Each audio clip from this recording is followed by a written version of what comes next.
Jambo na habari za jioni wapendwa wasikilizaji na watazamaji wa Kivu News Info popote pale mlipo, ikiwa ni ndani ya uwanja wa Jamhuri ya Kidemokrasia ya Kongo. Basi tunakaribisha tena kuungana nasi katika matangazo yetu ya jioni ya leo kwa tarehe 25 Juni mwaka 2026.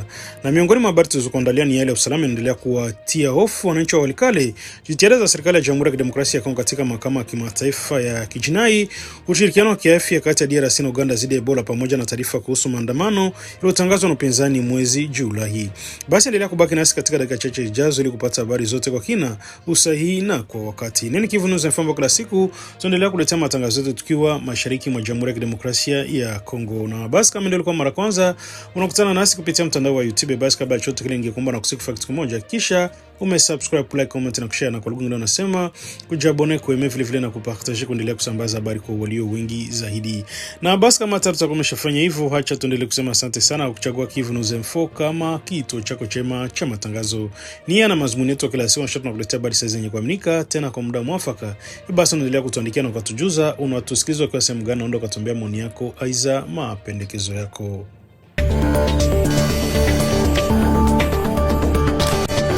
Hali ya usalama inaendelea kwa kutia wasiwasi katika kijiji cha Batakwirwa kilichopo ndani ya kundi la Bafuna wilayani Walikale mkoani Kivu Kaskazini, ambako mapigano kati ya makundi mawili ya simu yenye silaha ya DRC inaendelea kwa tumbukiza wananchi katika hofu na sintofahamu na mateso makubwa ya kibinadamu. Kwa zaidi ya wiki moja sasa, mamia wananchi wamelazimika kukimbia makazi yao kuelekea poreni pamoja na vijiji vya jirani ili kutafuta hifadhi kufuatia mapigano makali yaliyozuka kati ya kundi linaloongozwa na Mashite na lile la mpinzani wake anajulikana kwa jina la Zidane. Tangu kuanza kwa mapigano, maisha ya kawaida yamesimama katika maeneo ya mengi ya Batakwirwa. Shughuli za kilimo, biashara na masomo zimesirika vibaya, huko wakazi wengi wakaendelea kuishi katika mazingira hofu kutokana na uwepo wa wapiganaji katika maeneo kadhaa. Kwa mujibu wa taarifa kutoka kwa wakazi wa eneo hilo, vijiji vya Isaya, Bubere, Buringa, Tusangwa na Kilambo vinaendelea kudhibitiwa na wapiganaji wa kundi la Mashite baada ya mapigano yaliyokutanisha na wapiganaji wa kundi la Zidane katika maeneo ya Isaya na Bubere. Uwepo wa watu wenye silaha katika vijiji hivyo umeendelea kuzuia kurejea wananchi waliokimbia makazi yao. Wengi wanaishi katika msitu na maeneo ya jirani, wakabiliana na ukosefu wa chakula, maji na huduma za msingi. Baadhi ya wakimbizi waliokimbia mapigano wanasema kwa wanatamani kurejea nyumbani ili kuendelea na shughuli zao za kilimo na kujenga upya maisha yao, lakini hali ya usalama bado hairuhusu kurejea makwao. Wakizungumza kutoka maeneo ya hifadhi, baadhi ya waathirika wameeleza kuwa wanapitia kipindi kigumu kutokana na mvua, njaa na ukosefu wa msaada wa kibinadamu. Wanasema watoto, wanawake na wazee ndio walioathirika zaidi na hali hiyo.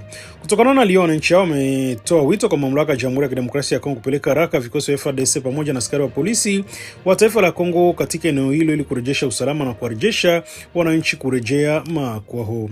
Wakazi wa maeneo wanaeleza hofu yao ya kuendelea kuwepo kwa wapiganaji wa wazalendo katika eneo hilo, wakisema kuwa mapigano mengine yanaweza kuzuka wakati wote na wananchi ndio wanaendelea kuwa waathirika wakuu. Kwa mujibu wa vyanzo vya usalama katika eneo la Walikale, chanzo cha mapigano hayo ni mgogoro wa ushindani uongozi kati ya makundi mawili ya uhuru DRC. Taarifa hizo zinaeleza kuwa mapigano hayo tayari yamesababisha vifo vya wapiganaji 7 huku wengine 5 wakijeruhiwa kutoka pande zote mbili. Wakati yale sintofahamu ikiendelea katika sehemu ya Walikale, wananchi walioathirika waendelea kusubiri hatua za haraka kutoka kwa mamlaka husika ili kurejesha amani, usalama na kuwawezesha kurejea katika makazi yao baada ya siku kadhaa za mateso na kuhama makazi yao. Serikali ya Jamhuri ya Kidemokrasia ya Kongo imechukua hatua mpya ya kuimarisha uongozi wa kijeshi wa operesheni za kijeshi katika mkoa wa Kivu Kaskazini kwa kumpa rasmi gavana wa kijeshi General Major Evariste Somo Kakule mamlaka ya kusimamia na kuongoza operesheni zote za kijeshi katika mkoa huo. Hatua hiyo imo katika waraka wa dharura uliotiwa saini tarehe 5 Juni na makamu waziri mkuu anayehusika na ulinzi wa taifa Gika Mombo Mwandi ya vita. Uliwasilishwa tarehe 6 Juni katika makao makuu ya jeshi la FARDC, ikulu ya kijeshi pamoja na sekretari kuu ya wizara ya ulinzi. Kwa mujibu wa waraka waraka huo uamuzi huo umechukuliwa kwa maelekezo ya amri jeshi mkuu wa FARDC na unalenga kuimarisha utekelezaji wa sheria na hali ya kuzingira unaoanzishwa mwaka 2021 katika mkoa wa Kivu Kaskazini na Ituri. Kuanzia sasa gavana wa kijeshi Evariste Somo Kakule anapewa jukumu la kusimamia, kuratibu na kuelekeza operesheni zote za kijeshi katika mkoa mzima wa Kivu Kaskazini, jambo ambalo linafanya kuwa kitovu cha maamuzi yote ya kiusalama katika eneo hilo. Hatua hiyo pia inaasiri moja kwa moja sekta operesheni ya Sokola moja Grand Nord yenye makao yake mjini Beni, ambako kwa miaka kadhaa imekuwa ikiongozwa na mapambano dhidi ya waasi wa ADF katika eneo la Beni na Lubero. Kwa mujibu wa mwelekeo huo mpya, mipango operesheni, utoaji wa maagizo na utaratibu wa vikosi vyote vinavyopambana katika eneo la Grand Nord sasa vitakuwa chini ya usimamizi wa gavana wa kijeshi kupitia ofisi yake ya kijeshi iliyopo huko Beni. Serikali ya Kinshasa inaeleza kuwa hatua hiyo inalenga kuondoa sintofahamu yoyote kuhusu mamlaka na kiutendaji katika vita na makundi ya Islamu endelea kutishia usalama wa wananchi katika Kivu Kaskazini. Tangu kuongezwa kwa hali ya kuzingirwa maarufu kama etat de siege mnamo Mei mwaka 2021, mikoa ya Kivu Kaskazini na Ituri imekuwa ikiongozwa na maafisa wa kijeshi waliotolewa na serikali kuu kwa lengo la kurejesha usalama katika maeneo yaliyoathiriwa na makundi ya waasi. Waraka mpya unakumbusha kuwa sheria ya hali ya etat de siege inampa gavana wa kijeshi mamlaka makubwa katika masuala ya usalama, jambo linalothibitisha nafasi yake ya msingi katika mapambano dhidi ya makundi yenye silaha. Lugha inayotumika katika waraka huo inaonyesha uzito wa uamuzi huo. Waziri wa ulinzi anamtaka mkuu wa majeshi ya FARDC kuchukua hatua zote muhimu kwa ajili ya utekelezaji wa maelekezo hayo, huku akisisitiza utekelezaji wa haraka bila dosari.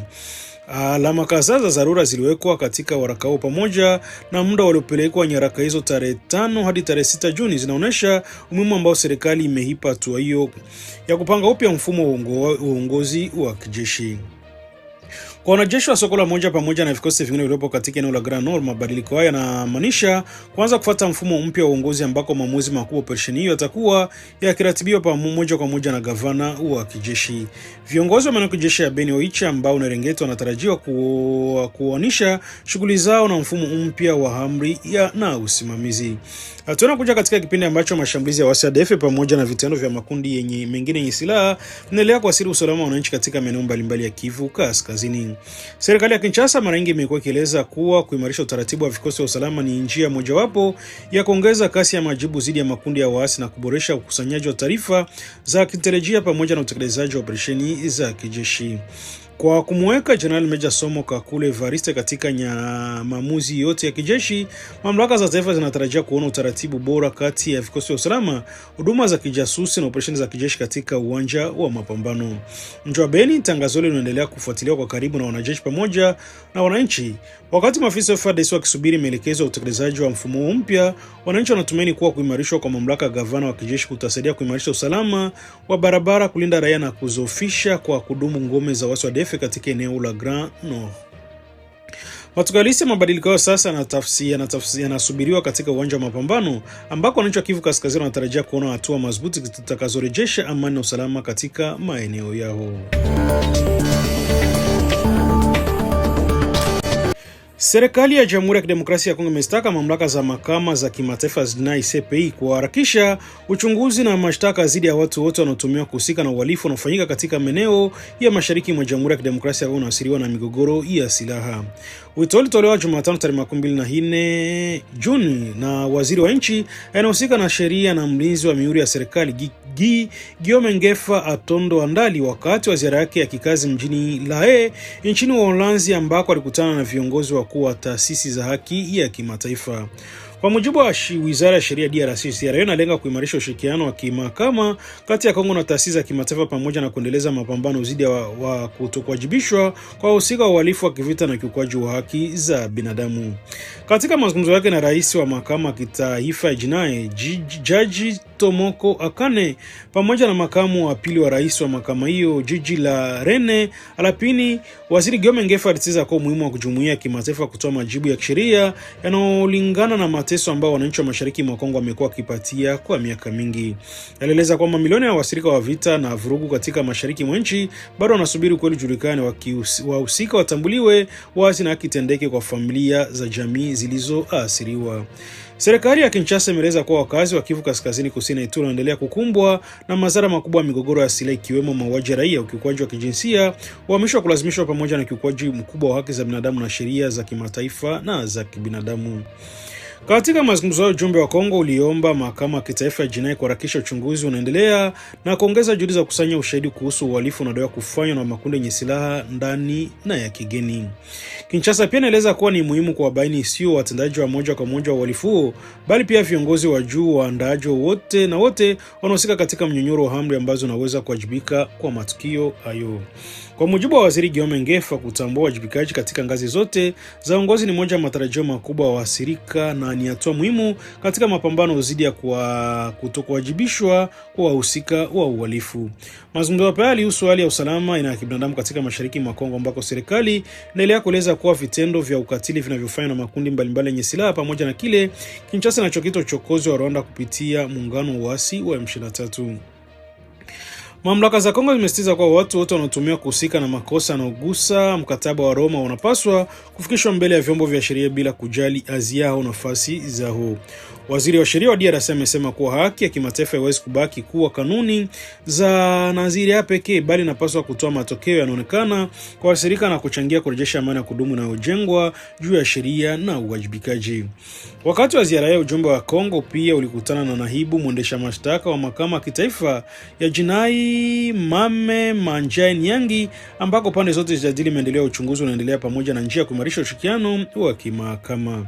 Majadiliano yalihusisha pia utekelezaji wa kanuni za elimishaji kati ya mahakama ya kitaifa na mahakama ya kimataifa jinai, ambako Kongo linaeneza nia yake ya kuimarisha uwezo wa taasisi zake za ndani za mahakama kuendelea kutumia mfumo wa kimataifa uliowekwa chini ya mkataba wa Roma. Hatua hii inakuja katika kipindi ambacho mashariki mwa DRC inaendelea kukabiliwa na migogoro ya silaha inayohusisha makundi mbalimbali ya waasi. Serikali ya Kinshasa inaendelea kudai kuwa mapambano yake dhidi na waasi wa M23 yanabaki katika nyanza za kijeshi na diplomasia pekee, bali pia yanakutanisha jaji ya kisheria katika ngazi ya kimataifa. Katika miaka hivi karibuni, Rais wa Jamhuri ya Kidemokrasia ya Kongo amekuwa akisisitiza umuhimu wa kuimarisha mkakati wa kisheria wa kimataifa ili kuhakikisha wahusika wa uhalifu wa kivita na uhalifu dhidi ya binadamu wanajibishwa, huku waathirika wakipata haki na fidia kwa madhara walioyapata. Wakazi wengi wa mashariki mwa Kongo wanaendelea kutarajia kuwa juhudi hizo za diplomasia na za kisheria zitachangia kurejesha haki, kupunguza kutokuwajibishwa kwa wahusika na uhalifu na kuleta matumaini ya amani ya kudumu katika eneo la Maziwa Makuu. Serikali ya Jamhuri ya Kidemokrasia ya Kongo na Uganda zimeanza rasmi ushirikiano wa kiafya na kuvuka mipaka kwa lengo la kuimarisha mapambano dhidi ya ugonjwa wa Ebola na kuzuia kusambaa kwa virusi hivyo kati ya nchi hizo mbili jirani. Uamuzi ulifikiwa siku ya Jumanne tarehe 13 Juni baada ya mikutano iliyofanyika katika mji wa Aru Centre uliopo takriban kilomita 300 kaskazini mwa Bunia kutoka katika mkoa wa Ituri. Mkutano ule kutanisha viongozi wa afya na mamlaka kutoka pande zote mbili za mpaka. Kupitia ushirikiano mpya, Kongo na Uganda zimekubaliana kuimarisha ufuatiliaji wa afya katika maeneo ya mpakani pamoja na kupeleka maabara za kisasa zinazotembea katika vituo vya mpakani kwa Aru na Kasenyi ili kuhakikisha uchunguzi wa haraka na wa wagonjwa na washukiwa kuwa na Ebola. Kwa mujibu wa makubaliano yaliyotiwa saini na mamlaka za nchi hizo mbili, pande zote zimejitolea kubadilishana mara kwa mara taarifa za magonjwa na mlipuko, kuimarisha mfumo wa pamoja na ufuatiliaji wa afya na kufungua vituo vya matibabu vya Ebola katika maeneo ya mpakani. Hatua inalenga kugundua mapema wagonjwa wanaoshukiwa kuwa na Ebola pamoja na kudhibitisha visa vya ugonjwa kabla ya kusambaa katika jamii za mpakani ambazo zinaendelea kufanya shughuli nyingi za kibiashara na kijamii. Miongoni mwa maamuzi muhimu yaliyofikiwa ni kupelekwa kwa maabara zinazoaminika katika maeneo ya Aru na Kasenyi. Maabara hizo zitasaidia kufanya vipimo vya haraka na kutoa majibu kwa wakati, jambo linaloweza kusaidia kuzuia kuenea kwa ugonjwa huo.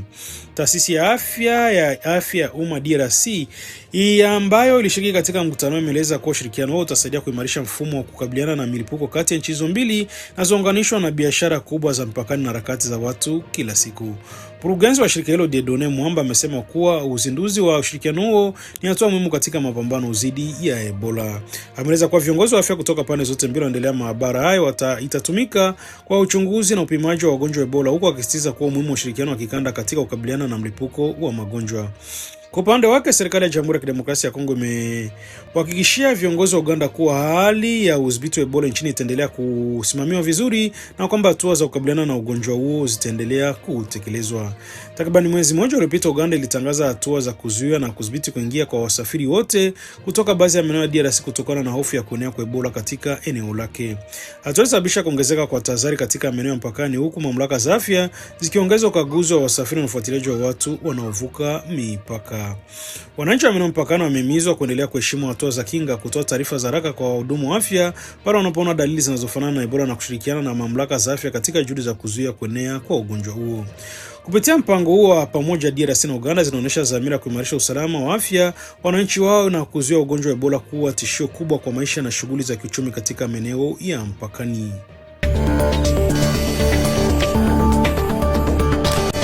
Serikali ya Jamhuri ya Kidemokrasia ya Kongo inasema kuwa taarifa za kiusalama zinaonyesha uwepo wa njama za kusababisha vifo na vurugu kati ya maandamano yaliyotangazwa na upinzani tarehe 8 Julai ijayo kwa lengo la kulaumu vyombo vya dola na matukio hayo. Kulitokea siku ya jana tarehe 24 Juni na waziri wa haki za binadamu Samuel Mbemba baada ya mkutano wa kukutanisha wawakilishi wa serikali na upinzani, mashirika ya kutetea haki za binadamu pamoja na viongozi wa dini. Mkutano huo ulihudhuriwa na mashirika mbalimbali ya kiraia na watetezi wa haki za binadamu, kulengo ikiwa ni kujadili namna kulinda haki za raia na kuhakikisha usalama wakati wa maandamano yanatarajiwa kufanyika katika siku zijazo. Kwa mujibu wa Samuel Mbemba, serikali ilipokea taarifa zinazodai kuwa baadhi ya watu wanaweza kupanga vitendo vya kuasiri maisha ya washiriki wa maandamano ili baadaye lawama zielekezwe kwa maafisa wa serikali na vyombo vya usalama. Amesema kwa taarifa hizo zimefanya serikali kuchukua tahadhari na kuimarisha hatua za kuzuia matukio yote yanaweza kuhatarisha maisha ya wananchi. Waziri alieleza kuwa kulinda maisha ya kila raia wa Kongo ni jukumu la msingi la serikali na kwamba mamlaka zitaendelea kuhakikisha kuwa haki za kibinadamu zinaheshimiwa wakati wowote wa maandamano. Alisema kuwa serikali inataka kuona maandamano yanafanyika kwa amani bila vitendo vya vurugu, uharibifu wa mali wala madhara kwa washiriki na wananchi wengine. Kuhusu mjadala unaendelea juu ya mabadiliko au marekebisho ya katiba, Samuel Mbemba amesema kuwa katiba ya nchi inatambua na kulinda uhuru wa kutoa maoni pamoja na haki ya kufanya maandamano ya amani. Hata hivyo, alikumbusha kuwa matumizi ya uhuru yanapaswa kuzingatia sheria za jamhuri na kwamba maandamano yanapaswa kubaki ya amani na kufanyika kwa mujibu wa taratibu zilizowekwa. Serikali imeeleza kuwa vyombo vya usalama vinaendelea kusimamia maandamano hayo ili kuhakikisha kuwa hakuna ukiukwaji wa haki za binadamu wala vitendo vinavyoweza kuhatarisha usalama wa raia. Waziri wa haki za binadamu pia ametoa onyo kuhusu mpango ya kuandaa maandamano katika eneo la Ngombe mjini Kinshasa. Alieleza kuwa eneo limekuwa likichukuliwa kama eneo nyeti kwa sababu za kiusalama. Kwa mujibu wake, kwenda kufanya maandamano katika maeneo ambayo tayari yametangazwa kwa ya kiusalama kunaweza kuonekana kama kitendo cha uchochezi na kuongeza hatari za migogoro. Amesema kwa jukumu la wizara yake ni kukumbusha waandaji wa maandamano umuhimu wa kuweka mbele usalama wa washiriki na kuepuka vitendo vinavyoweza kusababisha taharuki. Katika mkutano wa washiriki walikubaliana juu ya umuhimu wa kuwalazimisha kuwa mfumo wa kudumu wa mazungumzo kati ya serikali, vyama vya siasa, mashirika ya kiraia na viongozi wa dini. Mfumo huo unatarajiwa kusaidia kubadilishana taarifa, kufuatilia hali ya haki za binadamu na kutathmini kwa pamoja matukio yote ya kiukwaji wa haki za msingi. Kwa mujibu wa taarifa zilizotolewa, muungano wa vyama vya upinzani C64 umetangaza maandamano makubwa tarehe 8 Julai kwa lengo la kupinga mchakato wa marekebisho ya katiba. Waandaji wa maandamano hayo mjini Kinshasa wameeleza pia na yao kuelekea katika Palais de la Nation kwa kuwasilisha madai ikiwa ni pamoja na kutaka kujiuzulu kwa rais wa Jamhuri ya Kidemokrasia ya Kongo Felix Antoine Tshisekedi. Wakati tarehe ya maandamano kikaribia, mamlaka za serikali, vyama vya upinzani, mashirika ya kiraia na viongozi wa dini wanaendelea kutoa wito wa utulivu, kuheshimu sheria na kuhakikisha kuwa haki za kikatiba zinatekelezwa kwa njia ya amani ili kuepusha vurugu na kulinda maisha ya wananchi.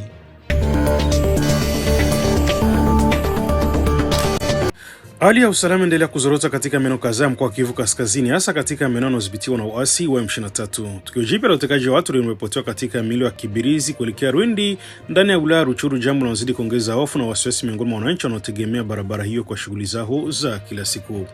Kwa mujibu wa vyanzo vya ndani, tukio lilitokea asubuhi ya jana Jumatano tarehe 24 Juni, wakati waendesha pikipiki watatu walikuwa wakitoka Kibirizi wakikumbana na watu wenye silaha katika sehemu hiyo ya barabara kati ya Kibirizi na Rwindi.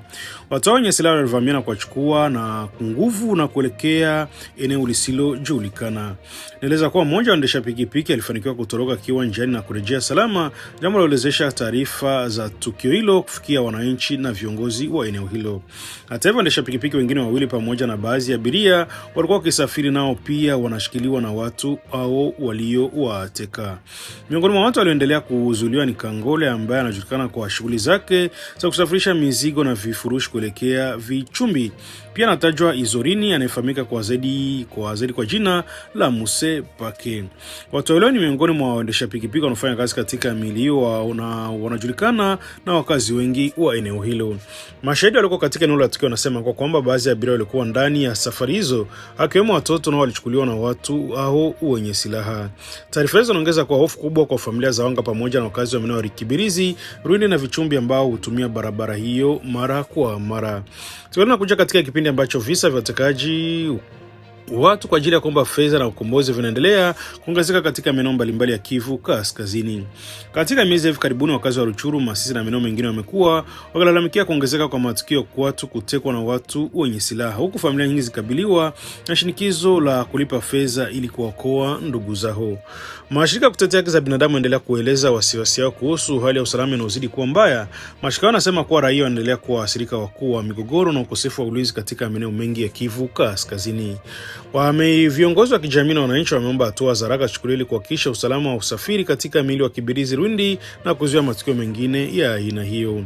Wameeleza kuwa hofu inaendelea kutawala, hali inayozidi kuathiri shughuli za biashara, usafirishaji na maisha ya kila siku ya wananchi. Hadi sasa mazingira halisi ya tukio bado hayajafahamika kikamilifu na hakuna kundi lolote ambalo limetokeza rasmi kujihusisha na utekaji huo. Familia za walioteka zinaendelea kusubiri habari kuhusu wapendwa wao, huku wakazi wakiomba waachiliwe salama haraka iwezekanavyo.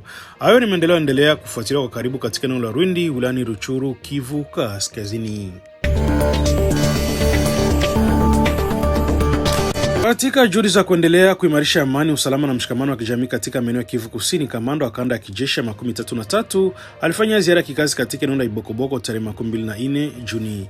Ziara hiyo inalenga kufuatilia hali ya usalama pamoja na kuimarisha mahusiano mema kati ya jamii mbalimbali zinazoishi katika eneo hilo, hususan jamii za Banyamulenge na makundi mengine ya wakazi.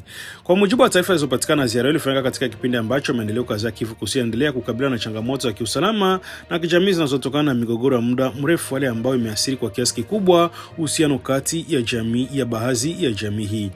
Akiwa Ibokoboko, kamanda wa kanda ya kijeshi 33 alikutana na viongozi wa utawala wa eneo hilo, viongozi wa kimila, viongozi wa dini pamoja na wakilishi wa jamii mbalimbali.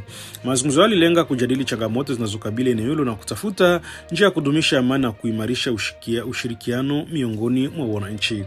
Katika mkutano huo, viongozi wa jamii waliwasilisha wasiwasi wao kuhusu hali ya usalama, changamoto za kuishi pamoja na umuhimu wa kuendelea kujenga mazingira ya kuaminiana kati ya wananchi. Pia walisitiza haja ya kuendelea kwa mazungumzo ya mara kwa mara ili kuzuia migogoro inaweza kukuza kutokana na tofauti za kijamii au kisiasa. Kamanda wa kijeshi alisitiza kwamba jeshi linaendelea kuwa karibu na wananchi na linaunga mkono juhudi zote zinazolenga kujenga amani, umoja na maendeleo ya jamii hii.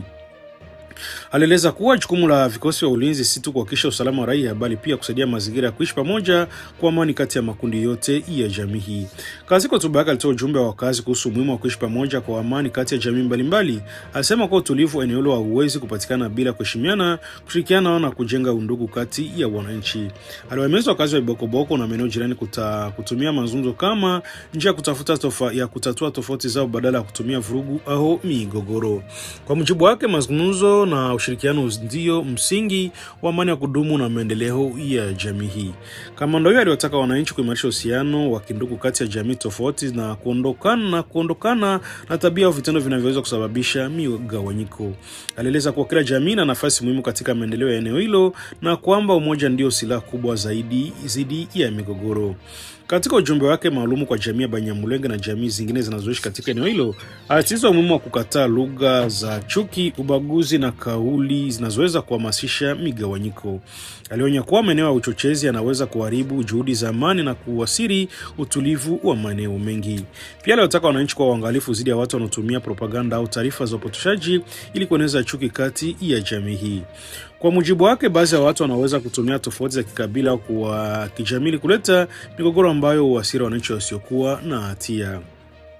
Kamanda wa kanda ya kijeshi ya 33 alieleza kuwa amani ya kudumu inaweza kupatikana tu kupitia kutokuaminiana kati ya wananchi, ushirikiano na viongozi wa eneo hilo, pamoja na kazi ya pamoja kati ya raia na vyombo vya ulinzi na usalama.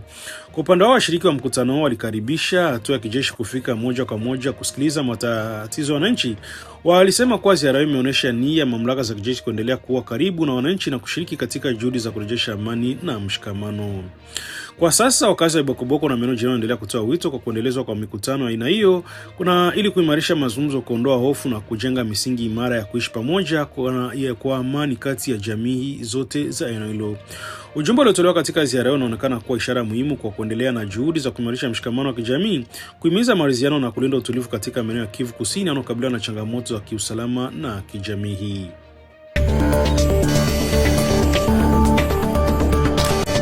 Na ni kupitia hapo ndipo tunatimisha matangazo yetu ya jioni ya leo kwa tarehe 25 Juni mwaka 2026 kupitia Kivu News Info.